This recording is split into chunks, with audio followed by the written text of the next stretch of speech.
Nah, kalau tadi kita sudah membahas teknik-teknik sampling yang kita gunakan, baik sifatnya probabilistik maupun non-probabilistik, kali ini kita akan membahas bagaimana cara menerapkan teknik-teknik tersebut di lapangan. Ya, utamanya ini sebenarnya untuk tipe data fisis ya. Jadi kita bagi sampling itu menjadi variasi spasial dan sorry, dan variasi temporal ya.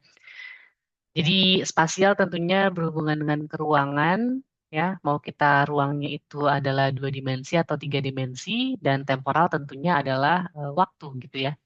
Jadi kita bisa melakukan yang namanya sampling itu berdasarkan pertama skalanya dulu gitu ya. Kalau misalnya kita skala spasial, apakah kita di skala mikro, skala meso, atau makro?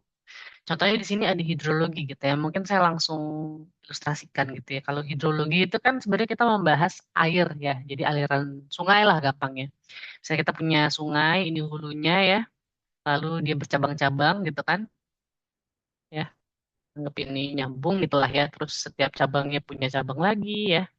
Cabangnya punya cabang lagi dan lain-lain gitu ya. Jadi ada beberapa orde cabang gitu kan ya. Mungkin ini nggak terlalu kayak sungai lah ya. Cuman anggap ini sungai gitu ya. Nah, yang kita sebut sebagai macro scale ya semuanya ini gitu ya, satu watershed ini gitu. Jadi dari hulu sampai ke hilir-hilirnya gitu ya. Ini kita sebut sebagai makro. Ya. Lalu kita bisa ambil misalnya mesonya adalah subcatchment. Misalnya kita anggap ini adalah subcatchment ya. Lalu untuk mikronya misalnya kita ambil titik di sini adalah hill slope gitu ya. Jadi slope di situ berapa aja. Nah, jadi penentuan skala ini tentunya akan menentukan sampling rate kita gitu.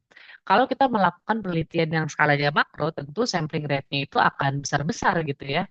Sementara kalau misalnya mikro, dia pasti sampling rate-nya kecil-kecil saling berdekatan.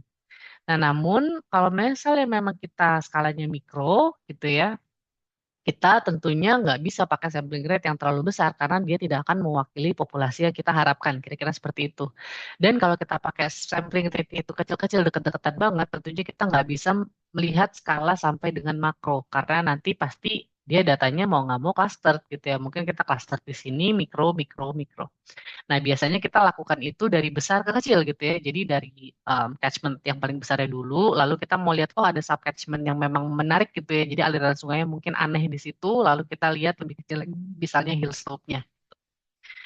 Nah, kalau dari sisi temporal tentunya ya waktu gitu ya. Apakah kita melihatnya sekarang, besok, nanti? Kalau misalnya kita ngelihat ke depan atau ke belakang gitu ya, lalu em, sampling rate-nya itu per berapa second, per berapa menit, berapa detik, atau bahkan satu abad gitu ya. Jadi contohnya di sini ada klimatologi. Kalau misalnya angin itu mungkin tiap detik dia bisa berubah arah dan besarannya ya. Nah kalau solar radiation itu perubahannya per menit gitu. Lalu ada anabatic atau katabatic winds gitu ya. Jadi contohnya kayak harian itu kan ada angin darat, angin laut gitu ya. Itu em, dimensi temporal itu harian gitu. Lalu yearly atau seasonal gitu ya. Jadi setiap tahun kita akan katakan quote unquote banjir di bulan apa gitu lah ya. Karena musim hujan gitu kan. Lalu ada juga yang tipenya bahkan lebih besar lagi milenium atau yang tengah-tengah misalnya kita ngomongin El Nino itu kan 3 sampai 7 tahun sekali dan lain-lain gitu ya. Jadi tentukan dulu skalanya sebelum kita menentukan resolusi samplingnya. Nah, teorema sampling ini sebenarnya ada dua ya.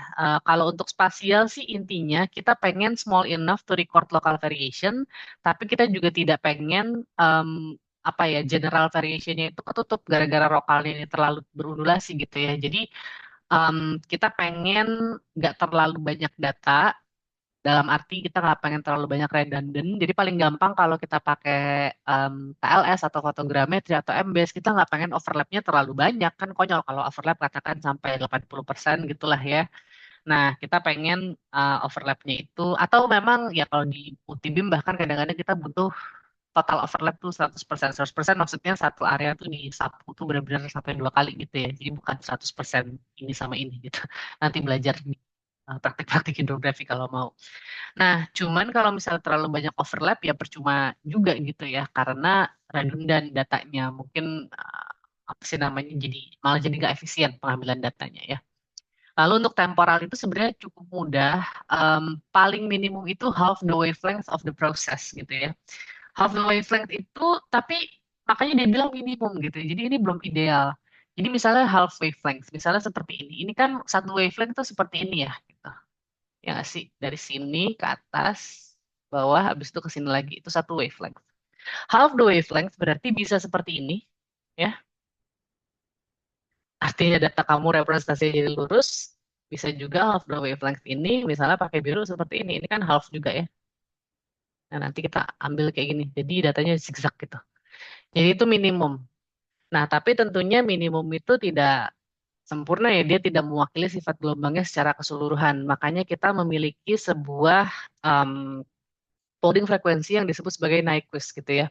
Nah, jadi ini adalah rate sampling kita tergantung dari frekuensinya gitu. Jadi kita minimum um, apa sih namanya minimum banget itu setengah dari frekuensi tertinggi gitu ya. Jadi misalnya di sini ya, kalau misalnya kita samplingnya seperti ini kan jauh-jauhan ya. Jadi saya gambar warna biru deh kan beda ya. Nah ini kan biru nggak kelihatan. Saya pakai warna merah sama agak tebelin ya. Nah ini kan satu gelombang ini seperti ini gitu ya. Nah satu gelombang ini tidak bisa hanya diwakilkan oleh tiga titik gitu ya.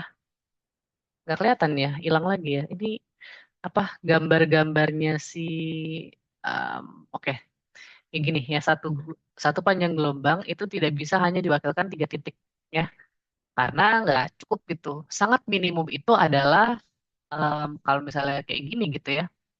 Berarti minimumnya itu adalah satu, dua, tiga, empat titik. Itu minimum gitu ya. Lebih baik lagi kalau lebih banyak dari empat titik. Gitu. Dia akan mendapatkan sebaran data yang semakin mirip dengan populasi aslinya. Kira-kira seperti itu. Itu konsepnya Nyquist. Nah, ada juga yang namanya Rayleigh criterion. Nah, Rayleigh ini sebenarnya nggak cuma temporal tapi spasial juga gitu. Jadi intinya seperti ini. Misalnya ada gelombang gitu ya yang punya em, sebarannya seperti ini gitu ya. Jadi ini gelombang satu gitu ya. Ini gelombang eh, dua gitu ya. Kalau misalnya spacingnya itu kita ngambilnya begini sama begini gitu ya gitu. Nah itu dia akan kena kedua sifat gelombangnya kira-kira seperti itu ya. Nah tapi kalau misalnya mereka itu katakan gelombangnya saling somehow berdekatan gitu ya, mereka hampir interferensi, tapi sampling rate kita katakan seperti ini gitu ya. Nah ini justru gelombang yang kena ke kita itu adalah gelombang yang seperti ininya gitu. Jadi kayak superposisi dari gelombangnya gitu ya. Nah, jadi Rayleigh criterion ini sebenarnya adalah sampling rate seperti apa dalam segi spasial maupun temporal yang bisa membedakan dua gelombang yang saling berdekatan ini gitulah ya. Jadi itu tergantung dari frekuensi gelombang tersebut juga gitu ya. Nah, itu yang namanya Rayleigh criterion gitu ya. Jadi kalau Nyquist itu memang dari periode naturalnya gitulah ya. Nah, kalau ini tergantung dari yaitu kriteria gelombang tersebut apakah mereka memang saling berdekatan makanya sampling rate-nya harus saling dekat-dekat juga atau mereka memang secara natural saling berjauhan jadi gampang untuk di resolve. Kira-kira seperti itu. Nah, untuk spatial sampling, kita kembali lagi ke Tobler's Law yang pekan lalu kita bicarakan ya di grading gitu. Jadi intinya sih semakin jauh ya dia semakin tidak berkaitan gitu ya. Jadi semakin dia dekat-dekatan artinya kemungkinan angkanya akan semakin dekat-dekatan. Makanya kita pengen as reasonably as possible gitu ya kita bisa merepresentasikan sebuah area melalui spatial sampling. Jadi kalau misalnya meteorologis, mereka akan sampling dari measuring stationnya itu mereka mau taruh mana aja gitu misalnya ya. Di mana mereka bisa menentukan stasiunnya akan ditaruh di mana aja berdasarkan katakan setiap berapa meter itu akan terjadi perbedaan apa gitu ya. Lalu geographer gitu kan kita pengen melihat region yang kira-kira misalnya kontur gitu ya. Nah, setiap titik sampling gitu. Misalnya kalian kan melakukan data topografi detail gitu ya. Nah itu titik-titik mana aja yang kalian ukur dalam topografi detail karena nggak mungkin semua apa ya semua titik di darat gitu ya kalian ambil gitu kan. Lalu data sensus juga gitu kan. Jadi bagaimana caranya biar mendapat datanya yang itu sifatnya kayak em, sudah mewakili seluruh populasi kira-kira seperti itu ya. Nah jadi Kalau tadi di temporal sampling itu kita ada si Nyquist dan Rayleigh gitu ya.